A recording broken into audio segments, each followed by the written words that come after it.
শ্রী শ্রী ঠাকুরের লীলা মাধুরী।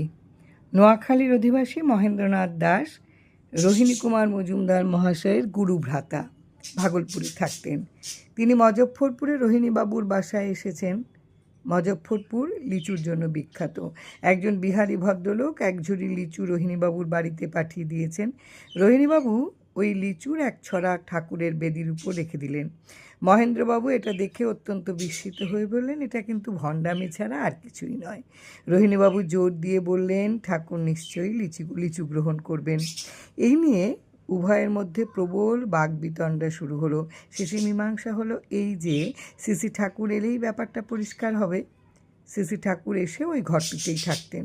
এখানে বেদির ওপরে শুকনো বেলপাতা জমে আছে। শ্রী ঠাকুর এসে এই ঘরটিতেই থাকতেন। এখানে বেদির উপরে শুকনো বেলপাতা জমে আছে। শ্রী ঠাকুর এবার প্রায় 3 মাস বাদে রোহিণীবাবুর বাড়িতে এসেছেন। তখন আশ্বিন মাস, দুর্গাপূজা আসন্ন। মহেন্দ্রবাবুও পূজার ছুটিতে এসেছেন রোহিণীবাবুর বাড়িতে। উভয়ে শ্রী ঠাকুরের সঙ্গে নানা বিষয়ে আলোচনা করছিলেন। শ্রী ঠাকুর হঠাৎ মহেন্দ্রবাবুকে বেদির উপর থেকে লিচুর ছড়াটি আনতে বললেন।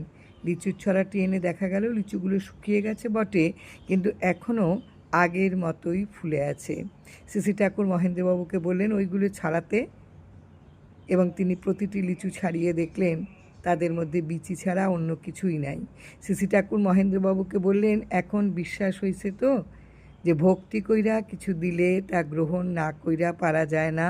রোহিণীবাবু ও মহেন্দ্রবাবু উভয়েই আশ্চর্যান্বিত। লিচু বিষয়ে কোনো কথা বলার আগে ঠাকুরই তাদের লিচু নিবেদন বিষয়ক বিতর্কের মীমাংসা করে দিলেন। জয় রাম, জয় রাম।